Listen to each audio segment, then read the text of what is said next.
Hello everyone, welcome back to our channel Misam edu a premium coaching centre. तो आज हम यहाँ पे ग्रामर सेशन में यहाँ पे लेकर आई हूँ। तो आज हम वो करेंगे जिसे हम लोग हमेशा बोलते रहते हैं, उपसर्ग। उपसर्ग जो होता है वो मोस्ट इम्पॉर्टेंट टॉपिक होता है, जो कि एग्ज़ाम में पूछ लेता है कहीं ना कहीं से। स्पेशली 9 और 10 के बोर्ड एग्ज़ाम में ये आता है। तो मैं यही सोच के ये लाई हूँ कि ये जो चैप्टर है, ये टॉपिक ज़्यादातर मिलता नहीं है, तो ये मैं कलेक्ट करके बहुत मुश्किल से लाई हूँ आप लोगों के लिए। तो आप लोग इसको ध्यान से देखिएगा और समझने की कोशिश कीजिएगा। तो स्टार्ट करते हैं। तो सबसे पहले उपसर्ग यानी कि प्रीफिक्स, ठीक है। उपसर्ग, ये जो उपसर्ग है ये ज़्यादा बड़ा नहीं है, ये टॉपिक बहुत छोटा है।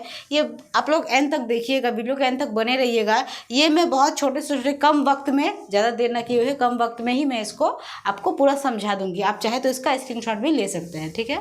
तो उपसर्ग, तो सबसे पहले उप, ये जो वर्ड है इसको देखते हैं कि सबसे पहले उप। तो उप का अर्थ क्या होता है? तो उप का अर्थ होता है समीप या पास होना।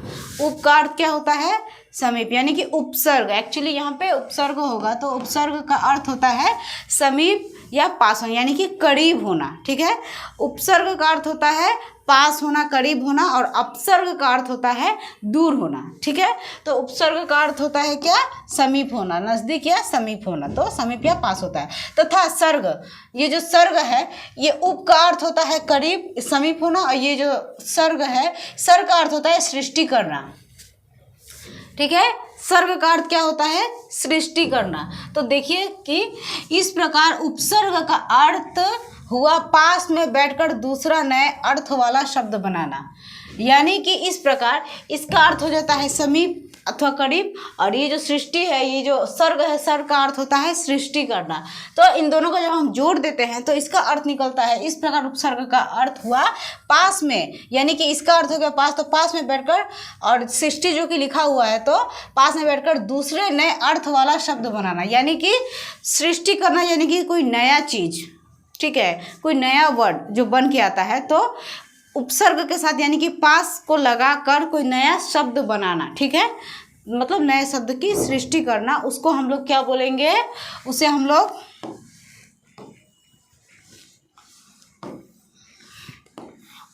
क्या बोलेंगे? उसे हम लोग बोलेंगे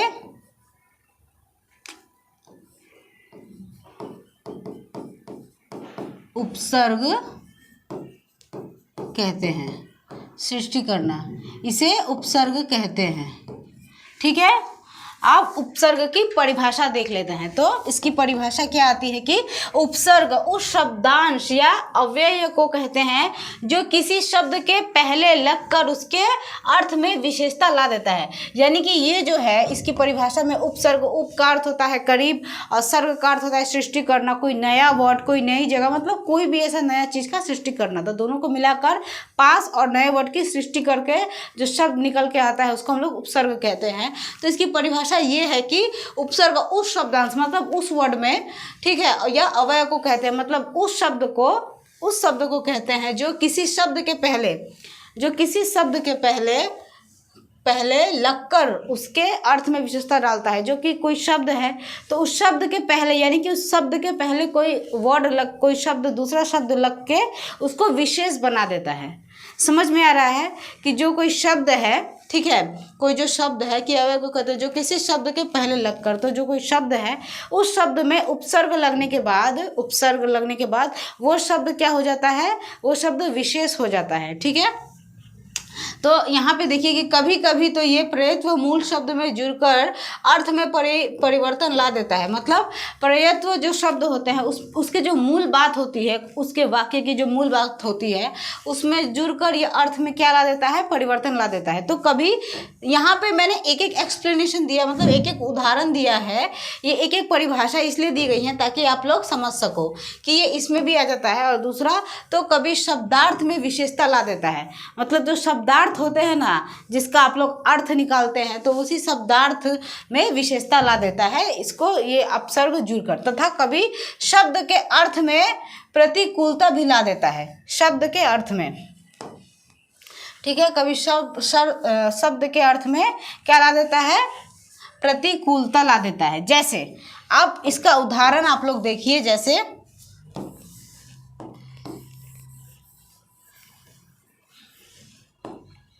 जैसे भ्रमण शब्द के पूर्व परि, भ्रमण शब्द, ये जो भ्रमण शब्द है, ठीक है, ये शब्द के पूर्व परि उपसर्ग जुड़ने से परिभ्रमण शब्द बना। यानी कि ये जो शब्द है इसमें जब उपसर्ग जुड़ गया तो उपसर्ग का अर्थ क्या होता है, करीब। तो इसमें अगर हम उपशब्द में परि जोड़ देंगे तो क्या हो जाएगा, परिभ्रमण। तो परिभ्रमण शब्द बना।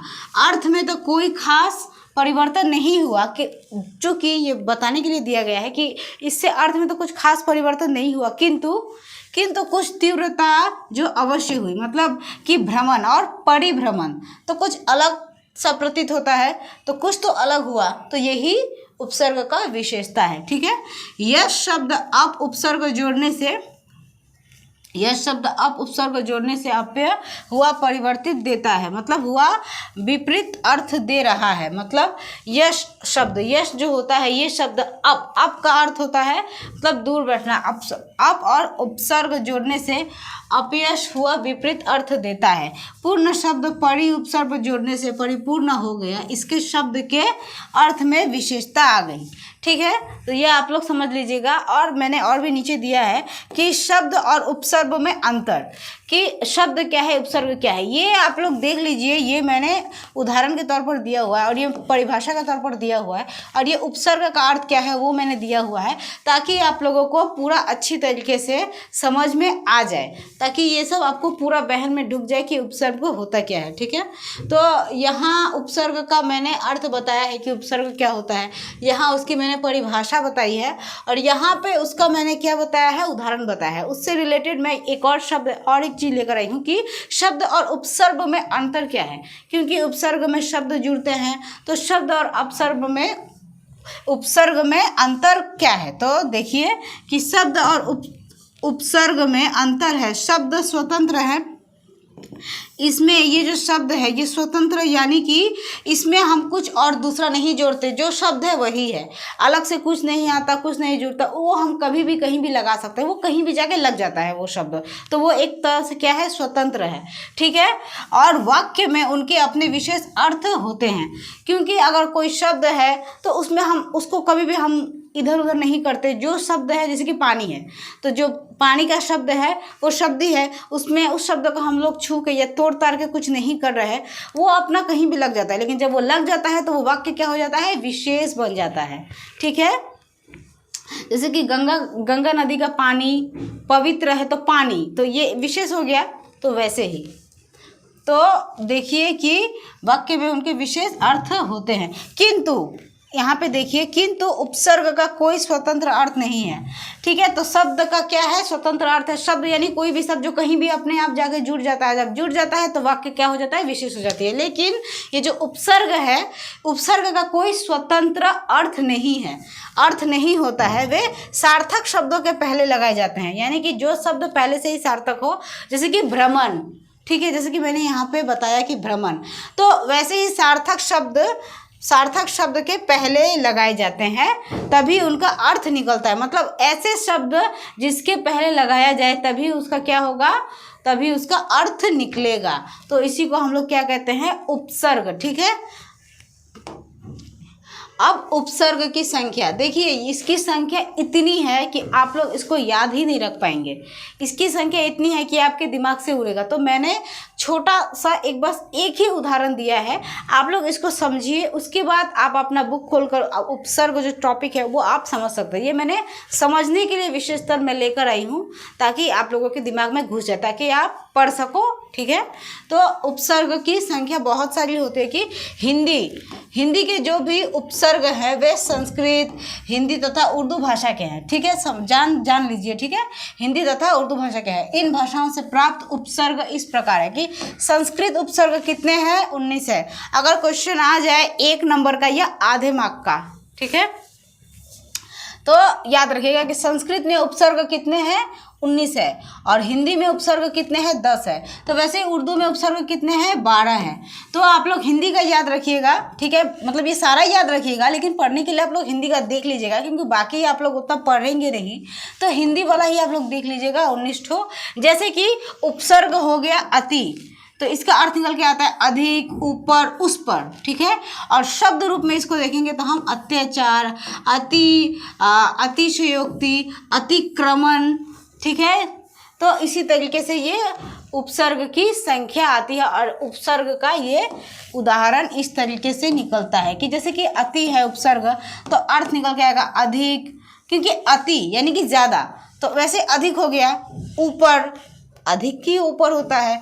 उस पर यानी कि कोई सामान के ऊपर सामान रख दिया, तो एक तो अधिक ही है, तो वैसे ऊपर, उस ऊपर। और शब्द रूप में अत्याचार, अतिशयोक्ति, यानी कि इसमें शब्द जुड़ा हुआ है, समझे आप लोग। ये जो शब्द है, शब्द के पहले उपसर्ग लगने के बाद ये क्या हो जाता है, उपसर्ग, मतलब शब्द लगने के बाद। तो अत्याचार, अतिशयोक्ति और अतिक्रमण, ये शब्द लगने के बाद इस शब्द का क्या हो जाता है, ये शब्द विशेष हो जाता है, ठीक है। जैसे कि शयोक्ति तो अतिशयोक्ति, और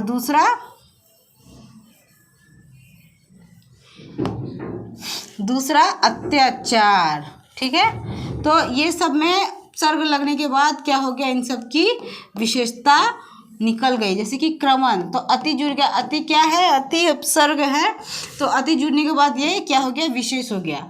तो इसी तरीके से होता है, इसका उपसर्ग दो ऐसे हो गया अति, और अर्थ इसका इस तरीके से निकल के आता है, और शब्द रूप इसका इस तरीके से निकल के आता है। तो आप लोग इसको याद रखिएगा, और बाकी जो उपसर्ग है वो याद रखिएगा कि संस्कृत में 19 है, हिंदी में 10 है, उर्दू में 12 है। तो इसको आप लोग ध्यान रखिएगा और इसको अच्छे से पढ़िएगा। और कोई क्वेश्चन हो तो आप लोग मुझसे पूछ सकते हैं, मुझे कमेंट कीजिएगा। कोई भी प्रॉब्लम हो, कुछ भी हो, या आपको ग्रामर से रिलेटेड, हमारे हिंदी व्याकरण से रिलेटेड और भी कुछ चाहिए तो आप मुझे कमेंट कीजिएगा। तब तक के लिए बाय, और चैनल को सब्सक्राइब जरूर कीजिएगा।